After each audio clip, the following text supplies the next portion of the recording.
Merci de vous joindre à nous aujourd'hui pour notre webinaire sur l'étude d'impact environnemental révisée du réacteur White Shell 1. Alors, c'est le deuxième webinaire. Ces webinaires sont bimensuels. Tout d'abord, j'aimerais souligner que les laboratoires White Shell sont situés sur les terres traditionnelles des traités 1 et 3 et près du traité 5. Ces terres sont le foyer des Anishinaabe, des Ojibwe et Anishinaabe, la patrie nationale des Métis de la rivière Rouge. De nombreux autres peuples autochtones de la région du Canada considèrent également cette région comme leur chez-soi.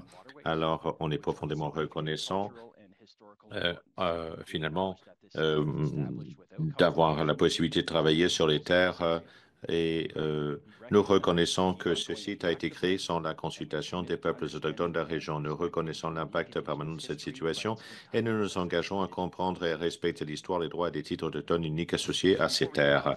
Avant de commencer, alors, quelques questions logistiques. Tout d'abord, nous avons des services d'interprétation simultanée. Vous pouvez écouter la session en français et en anglais en cliquant sur l'icône globe en bas à droite de votre écran Zoom.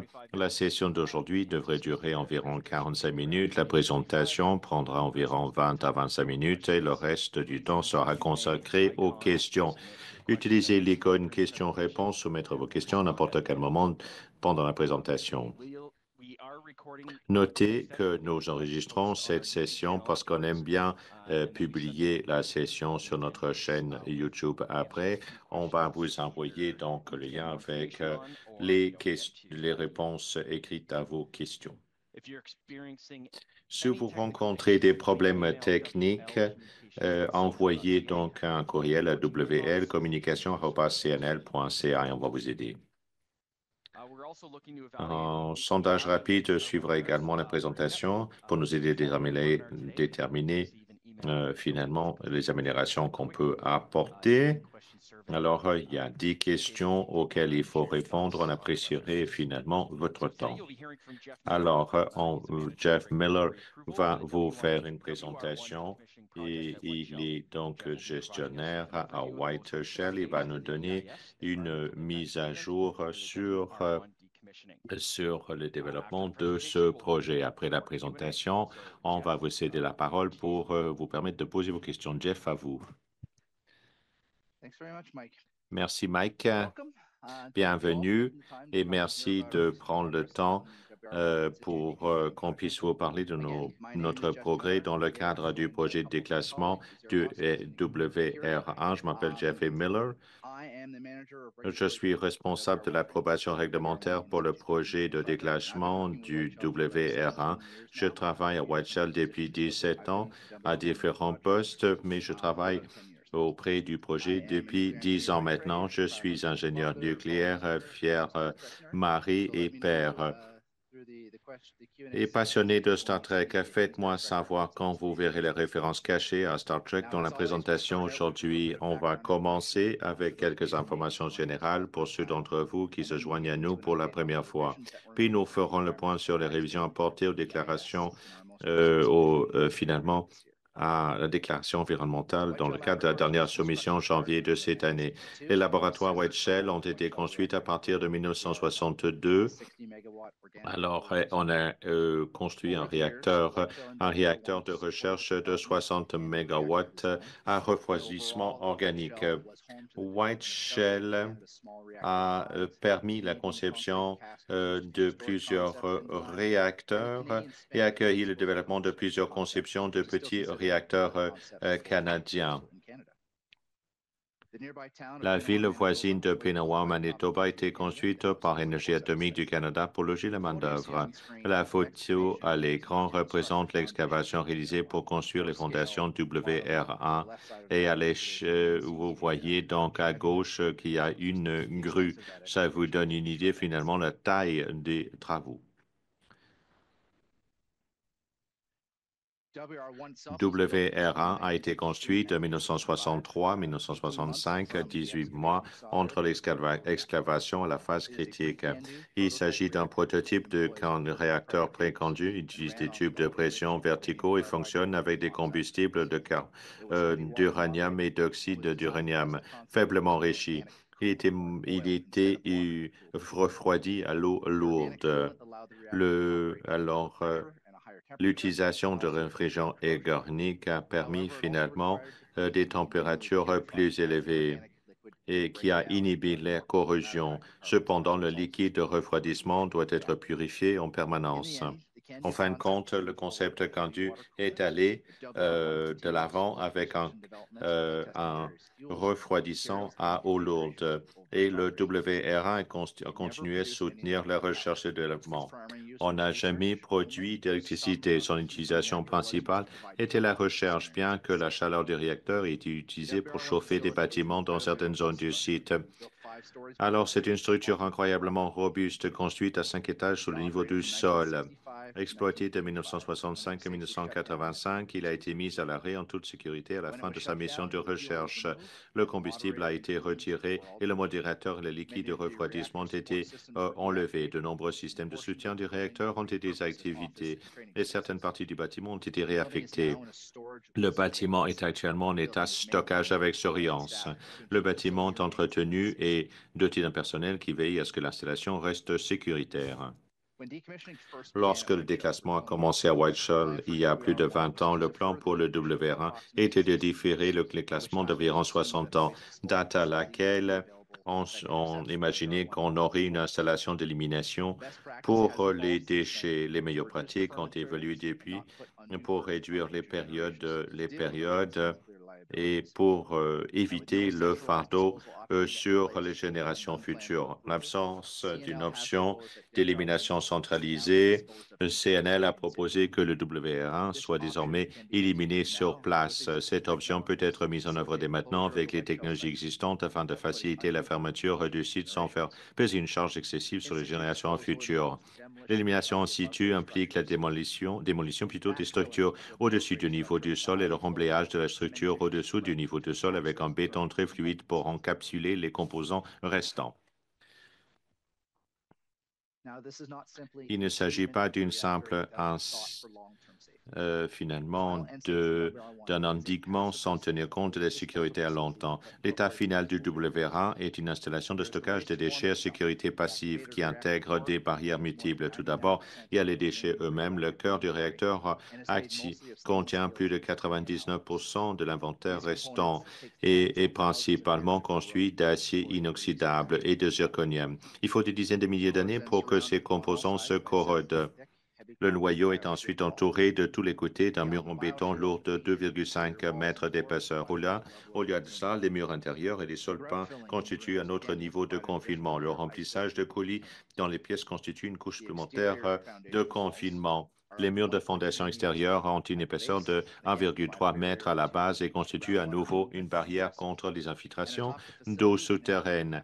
Au-dessus de l'installation, système de capuchon et de couverture technique assure l'évitement d'intrusion et de résistance aux infiltrations. La géosphère environnante constitue une protection supplémentaire pour le confinement. Les sols ont une forte teneur en argile, une faible conductivité hydraulique et absorbent de nombreux contaminants. Les eaux souterraines sur le site se déplaceraient lentement vers le bas avec les taux d'infiltration d'environ 0,8 mm par an sur le site. Les eaux souterraines se déplacent principalement le long de l'interface entre le substratum rocheux et se déplace à une vitesse d'environ 5 mètres à l'an. Alors, on doit effectuer donc une évaluation environnementale avant de procéder.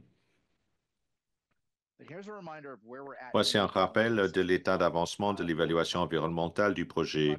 Le projet a débuté en 2016 avec la soumission de l'inscription du projet et CNL a soumis sa première version de l'énoncé en 2017. Le premier examen fédéral donne lieu à 208 demandes d'information. Dans la période qui a suivi cette première soumission, CNL a rectifié le tir et intensifié ses efforts d'engagement auprès des Premières Nations et de la Fédération des Métis du Manitoba et a pris plus de temps pour réviser l'énoncé et répondre aux 208 demandes d'information. Une nouvelle soumission a été faite en 2022. En 2023, CNL a reçu 222 nouvelles demandes d'informations et commentaires. Au cours des 2 dernières années, CNL a réalisé des travaux techniques supplémentaires et a renforcé sa collaboration avec les nations autochtones tout en révisant l'énoncé pour tenir compte des commentaires reçus dans le cadre des rapports d'évaluation. Fin janvier, CNL a soumis à la CCSN réponse aux 222 commentaires et demandes d'information, ainsi que la version révisée de l'énoncé d'impact sur l'environnement, les documents annexes. Les documents révisés, les réponses aux commentaires et aux demandes d'information font également l'objet d'un examen technique de la part de l'équipe examen fédéral provincial autochtone. L'examen devrait durer 120 jours et CNL prévoit de recevoir les résultats de cet examen vers la fin du mois de juin.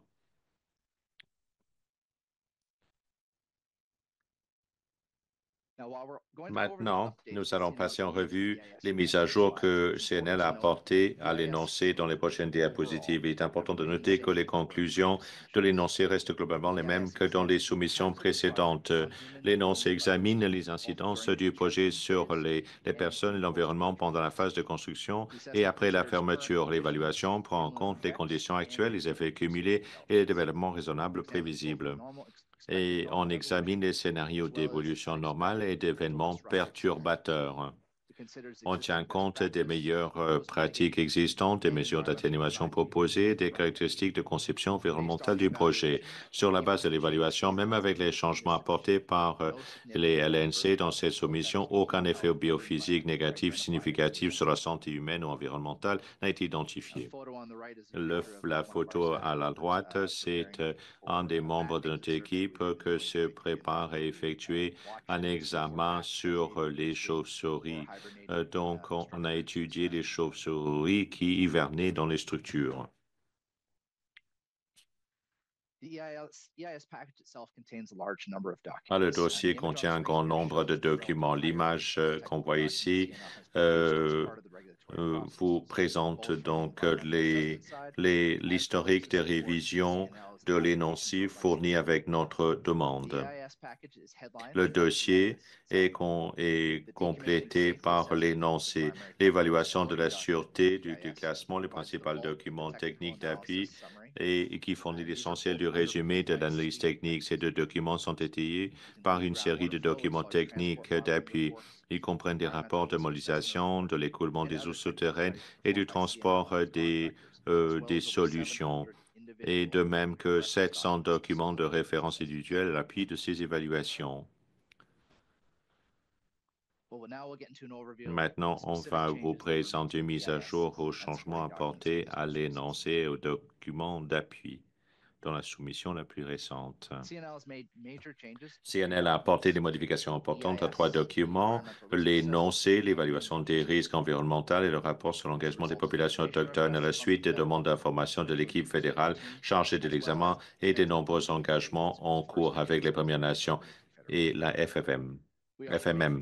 Nous avons également apporté quelques modifications mineures au rapport sur l'engagement du public afin de tenir compte des événements récents. Aucun autre document de la soumission technique n'a été révisé parce qu'il n'y avait pas de demande d'information associée à ces documents qui nécessitaient des changements.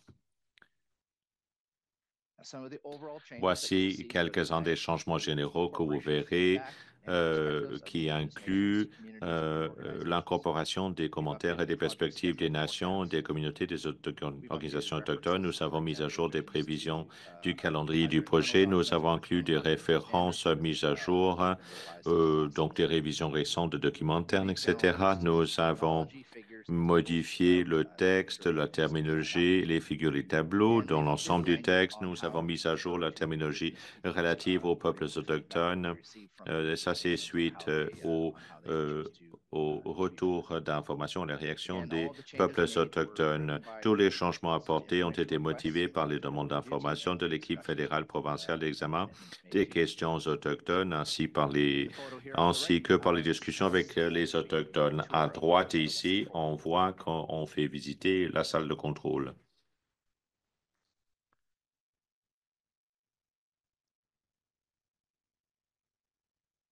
Alors, alors maintenant, on va vous parler de la mobilisation des populations autochtones. Les mises à jour du rapport sur la mobilisation sont reflétées ici. Section 5, engagement du public. Les mises à jour du rapport sur l'engagement du public sont reflétées ici. Section 6.2, modélisation de la qualité de l'air. On a apporté des changements à ce niveau-là. 6.3.2, modernisation de l'écoulement du transport des eaux souterraines. Ça s'y reflète ici. Ça se reflète donc la modélisation de l'écoulement des eaux. 6.7, mise à jour de l'évaluation des risques pour l'environnement sont reflétés là. Et 6.8, l'amélioration de la description de l'utilisation traditionnelle des terres et des ressources par les populations autochtones à droite. On voit notre équipe de mobilisation des populations autochtones à l'œuvre. La section 4, engagement des populations autochtones, traite des mises à jour des demandes d'information des activités d'engagement jusqu'au 31 juillet 2024. Les principales mises à jour sont les suivantes. Résumé des engagements avec les Métis et les Premières Nations, l'état des accords des programmes, y compris chez Nigan Aki, de nouvelles voies de coopération, notamment en matière de surveillance de l'environnement avec les Autochtones, l'articulation des progrès ou de l'évolution de chaque préoccupation exprimée par les collectivités, l'incorporation des engagements pris à l'égard de chaque collectivité, précisément à chaque intérêt et préoccupation, et les mises à jour sont alignées sur les mises à jour finalement apportées au rapport sur l'engagement autochtone. On voit une photo de notre personnel avec les représentants donc de Nigan Aki qui fait la cueillette de champignons plutôt. Section 5, engagement du public, traite des mises à jour des demandes d'information des activités d'engagement jusqu'au mois de juillet 2024. Les principales mises à jour sont les suivantes. Mise à jour du registre des événements entre décembre 2022 et juillet 2024. Les mises à jour sont alignées sur les mises à jour du rapport d'engagement du public. Les photos représentent des présentations faites à Geoscientific Canada, le GLD de Pinawa et finalement le rassemblement régional de toutes les municipalités et nations autochtones et divisions scolaires de la région. On a fait une mise à jour de l'évaluation de l'air pour la comparer aux nouveaux critères de la qualité de l'air pour 2025. On a ajouté des données provenant de 3 stations supplémentaires de surveillance de la qualité de l'air. Nous avons réalisé une modélisation révisée de la dispersion afin d'examiner les incidences du projet sur la qualité de l'air et au-delà des frontières du site, les véhicules doivent respecter les normes d'émission de niveau 4.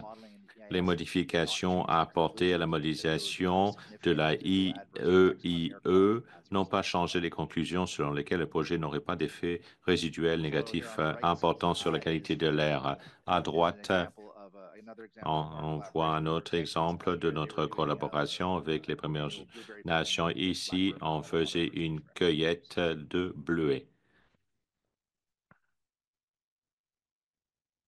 C'est ce 3.2. Ici, on présente donc les mises à jour sur les demandes d'information. Alors, on a fait du travail pour évaluer certains nouveaux scénarios. Alors, les flux d'eau entre le réacteur et la rivière, par exemple, et les résultats ont été présentés dans l'évaluation environnementale. La photo présentée est un diagramme du scénario révisé du modèle montrant l'écoulement à travers un réseau de 5 fractures potentielles dans la roche ou le socle rocheux. L'évaluation des risques pour l'environnement a également été mise à jour en réponse aux demandes d'information et pour incorporer les résultats donc de la modélisation sur l'écoulement des eaux. Alors, L'évaluation des risques environnementaux est un document d'appui qui alimente directement l'étude d'impact sur l'environnement. Les modifications apportées à l'évaluation des risques pour l'environnement ont également été prises en compte dans la section 6.7. Alors, on a apporté les changements suivants. L'évaluation de l'uranium en tant qu'élément chimique, l'analyse de l'eau afin d'utiliser les dernières directives de Santé Canada sur la qualité de l'eau potable. On a utilisé le modèle Harvester afin d'inclure les voies d'accès aux sédiments internes et externes. Nous avons mis à jour l'explication de l'applicabilité du scénario d'intrusion humaine. On a mis à jour les valeurs toxicologiques de référence pour le cadmium et le plomb en fonction des recommandations les plus récentes de Santé Canada. Les dépassements de quotient de risque restent les mêmes avec l'ajout d'un dépassement pour Harvester en ce qui concerne le plan. Nous avons ajouté une nouvelle annexe comparant le régime alimentaire traditionnel de la Fédération des Métis du Manitoba et la Première Nation Sakig aux valeurs utilisées dans le récepteur Harvester. Nous avons ajouté une discussion sur l'altitude en utilisant les résultats des scénarios supplémentaires de sensibilité des eaux souterraines mentionnés dans la section 6.3.2. Les conclusions et des recommandations de l'étude de l'impact environnemental restent inchangées. La section 6.8.1, utilisation des terres et des ressources traditionnelles. Là, on traite les mises à jour issues des demandes d'information ainsi que des discussions avec les Premières Nations et la Fédération des Métis du Manitoba. On a inclus donc les mises à jour sur l'utilisation historique et actuelle des terres traditionnelles. On a mis à jour du statut des accords de contribution et la section relative à la surveillance et au suivi a été mise à jour pour refléter l'engagement de CNL à augmenter le programme de surveillance de suivi de l'évaluation environnementale en fonction des intérêts et des commentaires reçus des nations autochtones. La photo ici montre les représentants donc de Niganaki. Alors, ce qui résume les changements de niveau apportés à l'évaluation dans le cadre de cette révision, je me tiens à votre disposition pour répondre à vos questions. Merci. Merci beaucoup. Bonne présentation. On va vous permettre de poser vos questions maintenant. Un petit rappel, vous pouvez utiliser la fonction questions-réponses pour taper vos questions et on va les lire et vous fournir des réponses. Alors, premièrement, ce projet exige-t-il un changement de permis pour Whiteshell? La réponse est affirmative. Comme j'ai dit, il y a deux processus. Il y a l'évaluation environnementale fédérale et ensuite il y a modification à notre permis par l'entremise de la loi sur la sûreté nucléaire et la CCSN a compétence sur les deux processus. On doit effectuer donc une évaluation d'impact environnemental. On doit également présenter un plan de déclassement détaillé et un rapport sur la sécurité. Et on peut seulement finalement obtenir une modification de permis si l'étude sur l'impact environnemental est acceptée. Merci beaucoup. Alors, combien de temps va durer le déclassement si le projet est approuvé? À l'heure actuelle, on a donc une échéance de base. Le temps nécessaire pour le déclassement serait finalement calculé à partir du date de départ et il faut tenir compte également donc des conditions, la main-d'œuvre, etc. Mais on prévoit une période de 3 à 4 ans, mais ça va être peaufiné au fur et à mesure qu'on élabore notre planification de déclassement. Très bien, merci. Alors, l'évaluation environnementale mise à jour est-elle disponible au grand public? Oui, la révision 5 est disponible sur le site. Si vous faites une recherche, ça devrait être le deuxième document que vous allez trouver. Très bien. Vous avez répondu à cette question. J'étais en train d'éternuer, je ne vous ai pas entendu. Très bien. Alors, les déchets non radioactifs, est-ce qu'on envisage de les éliminer in situ sur le site également? Oui, dans une certaine mesure, il y a des déchets non radioactifs. Alors, les agents de refroidissement non radioactifs, l'amiante. Alors, on en tient compte dans l'énoncé environnemental et dans notre évaluation. Il y a les PCB également qui sont exclus de cela. Et alors, on envisage de les éliminer avant de procéder au déclassement, mais le plan et l'évaluation prévoient l'élimination donc des déchets non radioactifs sur les lieux. Merci beaucoup.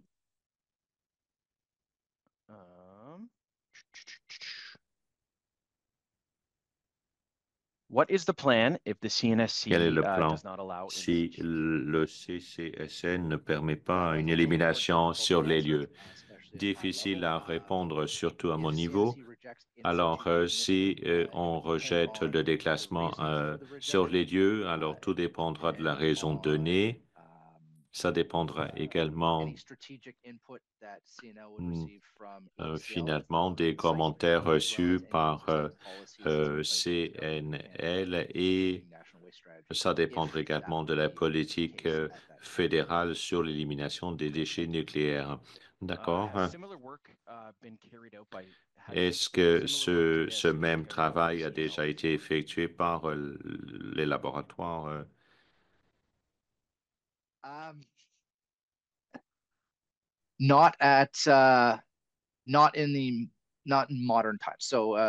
l'ère moderne, non. La gestion des déchets au LNC a évolué au fil des ans. Alors, on est passé de stocker les déchets de manière souterraine. On est arrivé à un moment où on est en train de récupérer ces déchets pour les traiter différemment.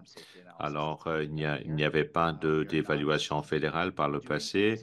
Alors, on a changé notre façon de faire à l'ère modèle. On construit une installation pour l'élimination des déchets pour assurer la sécurité à long terme. C'est la première fois qu'on fait cela pour le déclassement d'un réacteur au Canada. Alors, oui, on fait la même chose pour le réacteur MPD. Alors, c'est une approche qui est adoptée pour le déclassement des deux réacteurs, le WRI et le réacteur NPD également. Merci beaucoup. Très bien. J'essaie de voir s'il y a d'autres questions. On va attendre quelques instants pour voir s'il y a d'autres questions. Si on n'arrive pas à répondre à votre question, si on reçoit la question tardivement, on va vous envoyer une réponse écrite quand on va vous envoyer les liens vers l'enregistrement. Très bien. Comme j'ai fait la dernière fois, on va conclure. Merci d'avoir participé à notre webinaire aujourd'hui. Avant de conclure, j'aimerais vous encourager à prendre le temps de répondre à l'enquête de suivi que nous enverrons peu après le webinaire. Aujourd'hui, nous vous enverrons les liens vers l'enregistrement de la session d'aujourd'hui une fois qu'il aura été mis en ligne sur YouTube. Alors, n'hésitez pas à les envoyer à des gens qui pourraient être intéressés. Si vous avez des questions, on va vous envoyer une réponse par écrit avec le lien. Si vous avez des questions qui vous viennent à l'esprit plus tard, vous pouvez toujours nous envoyer un courriel à l'adresse suivante wlcommunication@cnl.ca. Merci Jeff, bonne présentation, merci d'avoir répondu à toutes les questions. Alors, il y a d'autres questions qui ont été reçues entre-temps.